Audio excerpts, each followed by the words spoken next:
Baik, kita lanjutkan. Di model yang kedua disebut dengan inverted page table atau IPT. Ini teknik yang sedikit berbeda dengan PTS. Bedanya seperti apa? Kita akan lihat. Di IPT ini konsepnya kebalikan dari yang PTS ya. Di sini nanti digunakan fungsi hash. Kita langsung coba lihat yang skemanya ya.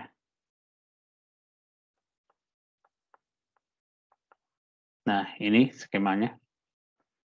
Jadi yang berbeda di tabelnya. Tabelnya namanya inverted space tabel, ada kata inverted artinya kebalikan ya. Kalau tabel page, maka yang menjadi kolom utama itu adalah nomor page. Kemudian yang menjadi isi tabel adalah nomor frame. Kalau di tabel IPT, kebalikannya. Yang menjadi kolom utama adalah nomor frame, yang menjadi isi adalah nomor page. Jadi di sini sebenarnya ini ada nomor frame ya. Frame 0, frame 1, 2, dan seterusnya. Kalau bicara nomor frame berarti itu adalah frame yang ada di RAM. Jadi besarnya tabel tergantung besarnya ukuran RAM.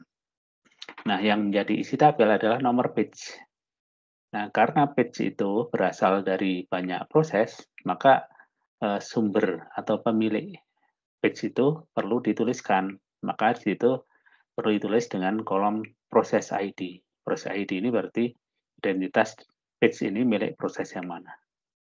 Jadi konsepnya seperti itu IPT itu ya. Nah, ketika dilakukan pencarian data di tabel page, maka nomor page ini akan dimasukkan ke fungsi hash. Nah, fungsi hash ini akan mencari, menghitung indeks dari tabel ini. Ada di baris mana. Oke. Nah, kalau page yang dicari ini sudah ada di tabel, yang diindikasikan dengan nomornya sama ya, maka berarti di baris itulah nomor frame dari page tersebut sehingga akan digabungkan dengan offset menjadi alamat basic. Konsepnya adalah seperti itu ya di model IPT ini. Nah, di sini ada sedikit sekilas tentang fungsi hash. Ada yang fungsi hash linear ya. Jadi cara meletakkan data di tabel itu secara linear. Nah, biasanya dengan modulo ya. Di contoh ini ada 8 baris ya tabelnya. Maka ini modul 8. Jadi kalau ada eh, nomor page ya misalnya 50, ini akan ditaruh di baris berapa? Ini dibagi dengan modul 8 ya. Nah, hasilnya adalah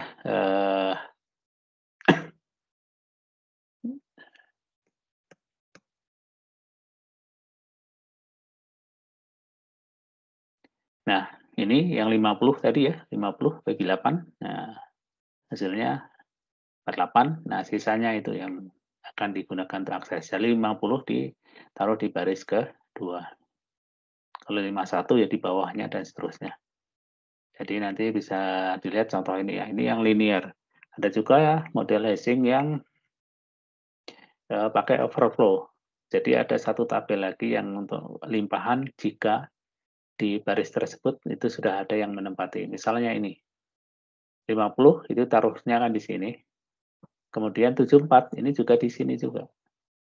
Nah, karena sudah diisi 50 baris ini, maka dia akan ditaruh di tabel yang satu lagi ya, tabel limpahannya, tabel overflow namanya.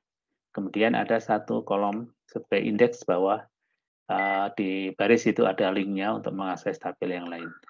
Kira-kira secara garis besarnya seperti itu ya, yang fungsi hash untuk menentukan nomor baris ini di baris keberapa.